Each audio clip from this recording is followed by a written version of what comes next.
خیمہ لگایا جاتا تھا، اور اس طرح سے وہ اس بیابانی سفر میں چلتے رہے۔ اسی کا حوالہ یہاں پہ مقدس استفنس دے رہے ہیں کہ اسی خیمے کو، یعنی خیمہ اجتماع کو ہمارے باپ دادا اگلے بزرگوں سے حاصل کر کے، یعنی موسیٰ سے حاصل کر کے یشوع کے ساتھ لائے، جس وقت ان قوموں کی ملکیت پر قبضہ کیا جن کو خدا نے ہمارے باپ دادا کے سامنے نکال دیا، اور وہ داؤد کے زمانے تک رہا۔ اور وہ داؤد، کیونکہ میں نے آپ کو پہلے بتایا کہ جو ان کا کنسرن ہے مقدس استفنس کے واعظ میں، کنسرن یہ ہے کہ وہ ہیکل کے تعلق سے، چونکہ ان پہ الزام لگا ہے کہ یہ ہیکل کے بارے میں بد زبانی کرتا ہے یا کفر بولتا ہے، تو اب وہ پہلے انبیاء کرام کے تعلق سے وہ بارہا اپنے تاثرات بتا رہا ہے، اب وہ اس بات کو ہیکل کی طرف لے کے جا رہا ہے۔ آپ دیکھیں کہ فوراً اس نے جو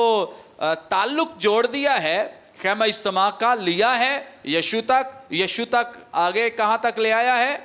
داؤد تک۔ حالانکہ بہت سارے اور بھی واقعات ہوئے ہیں، لیکن ہیکل چونکہ آ کر کہاں پہ بنی تھی؟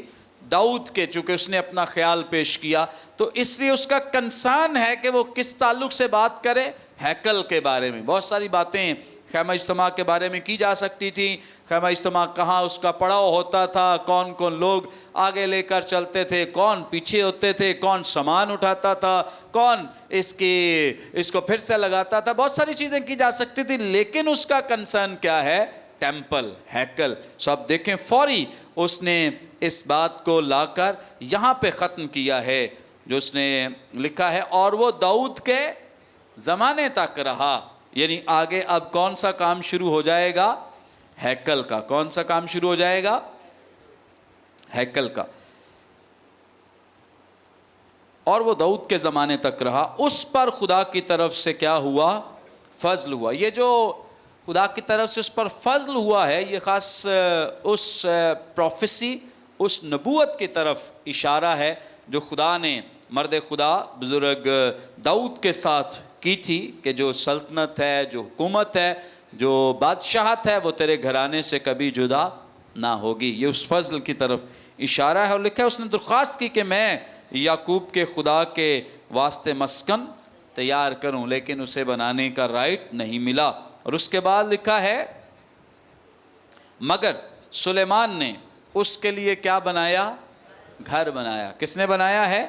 سلیمان نے۔ بہت مختصر بات، بہت کلیئر بات کہ تم ہیکل کی بات کرتے ہو تو میں ہیکل کی رسپیکٹ کرتا، عزت کرتا، اور مجھے اس کے جاہ و جلال کا پتہ ہے۔ 47-48 آیت میں لکھا ہے، لیکن باری تعالیٰ یہ ہے اصل مدعا، مقصد جو یہاں وہ بیان کر رہا ہے۔ ان کا کہنا یہ ہے کہ خدا کہاں پر ہے؟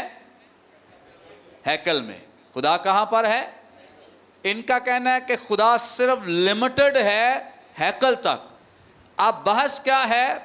بزرگ مقدس استفنس انہیں بتا رہے ہیں کہ بھئی یہ بات درست نہیں ہے، یہ بات درست نہیں ہے، خدا اس ہیکل تک محدود نہیں ہے۔ آپ کو پتہ ہے یہودی آج بھی ایسے ہی ہیں، ان کا خیال ہے کہ خدا صرف ہمارا ہے، خدا صرف ہمارا ہے، ہمارے جیسا جو تعلق ہے وہ کسی اور کا خدا کے ساتھ نہیں ہے۔ خداوند یسوع مسیح جب اس زمین پر تھے تو اس کو بھی یہ کہتے تھے کہ مبارک ہے وہ جو خدا کی بادشاہی میں کھانا کھائے گا۔ خدا کی بادشاہی میں کیا کرے گا؟ کھانا۔ یعنی ہم یہودی لوگ جو ہیں یہ مبارک ہیں کہ ہم سب جا کر خدا کی بادشاہی میں داخل ہوں گے، لیکن غیر قومیں جو ہیں وہ داخل نہیں ہوں گی۔ غیر قوموں کے تعلق سے کہتے تھے کہ یہ تو جو جہنم ہے نا اس کا ایندھن ہے۔ جہنم کا کیا ہے؟ ایندھن ہے۔ ان سے تو جہنم کی آگ جلائی جائے گی جو غیر اقوام ہیں۔ یہودی صرف بادشاہی میں جائیں گے اور باقی جہنم میں جائیں گے، اور جہنم میں بھی ان سے آگ جلائی جائے گی۔ پھر وہ اپنے تعلق سے یہ سمجھتے تھے، خداوند یسوع مسیح نے بار بار یہ بتاتے رہے، سکھاتے رہے کہ بھئی ایسا نہیں ہوگا، بالکل بھی جیسا تم سوچ رہے ہو اس طرح سے نہیں ہوگا۔ لیکن ان کا ماننا تھا، ان کی روایات یہ تھیں کہ اگر کوئی یہودی جس کا انجام واقعی جہنم ہے، اس نے بہت غلط کام کیے ہیں، لیکن اینڈ آف دا ڈے، یعنی جو دا ڈے آف ججمنٹ ہے، عدالت کا دن ہے، اس دن جو باپ ابراہم ہے ہمارے لیے جہنم کے دروازے پر کھڑا ہوگا، اور کوئی یہودی جس کا انجام جہنم ہے داخل ہونے لگے گا تو باپ ابراہم کے پاس کچھ پاسز ہوں گے، اور وہ پاسز جو ہیں وہ کن کو دے گا؟ یہودیوں کو دے گا۔ کن کو دے گا؟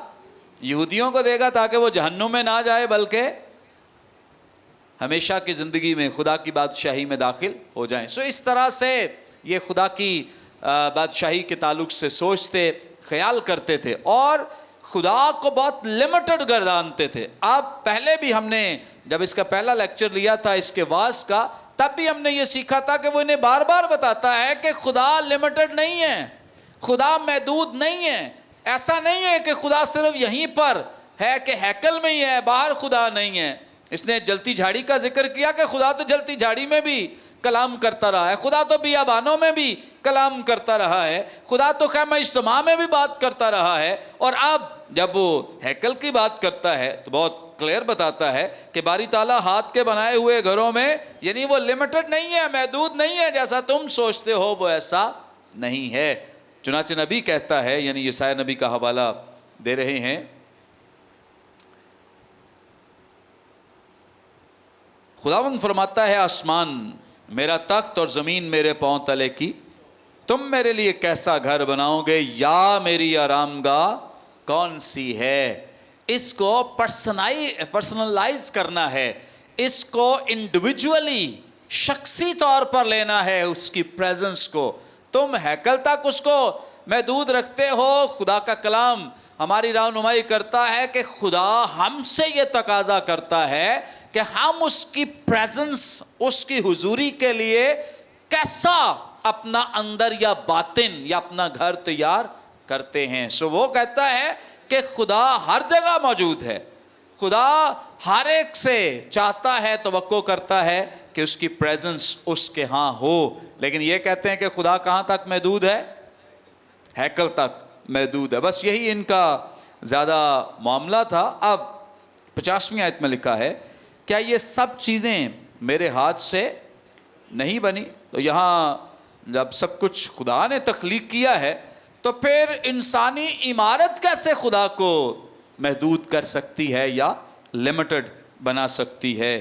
آگے لکھا ہے، اے گردن کشو اور دل اور کان کے نامختونوں، تم ہر وقت روح القدس کی مخالفت کرتے ہو، جیسے تمہارے باپ دادا کرتے تھے ویسے ہی تم بھی کرتے ہو۔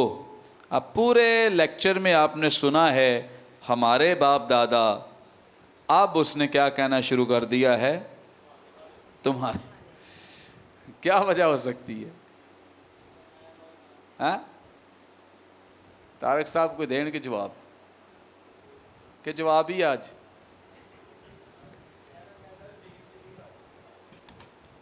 ہاں جی اب زیادہ غصے میں آ گئے نا، اب تمہارے ہی کر لیا سنا۔ ہاں یہ بھی ہو سکتا ہے۔ اور کوئی وجہ؟ ہاں جی سر انہوں نے کہا کہ ہمارا باپ ابراہم ہے، تو یسوع کہتے ہیں کہ اگر تم ابراہم کے ہوتے تم ابراہم جیسے کام بھی کرتے۔ ہاں تمہارا باپ جو ہے وہ ابراہم نہیں ہے، ہاں ابلیس ہے۔ درست۔ اور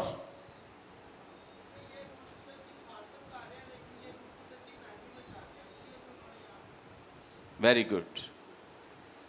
اب اس بات سے ظاہر ہوتا ہے کہ یہودیوں میں دو گروہ تھے، ایک جو خدا کی درست پیروی کرتے ہیں اور ایک وہ جو پیروی نہیں کرتے۔ اس کا مطلب یہ ہے کہ یہ جو جس ڈگر پر تم چل نکلے ہو یہ وہی نافرمانوں والا ٹولہ ہے، اور تمہارے، اس لیے وہ کہتا ہے تمہارے باپ دادا، چونکہ تم آج یسوع مسیح کی مخالفت کر رہے ہو، میری مخالفت کر رہے ہو، تو یہی کیٹیگری جو ہے وہ پہلے موجود تھی۔ اس لیے وہ کہتا ہے کہ تمہارے باؤ اجداد نے یا باپ دادا نے پہلے بھی نافرمانی کی ہے، اور آج تم بھی اسی ڈگر پر چل رہے، اسی لائن پر چل رہے ہو۔ اس لیے لکھا ہے اے گردن کشو، بہت سخت الفاظ استعمال کیے ہیں یہاں پر مقدس استفنس نے ان کے لیے، اور یہ گردن کش سے مراد ہے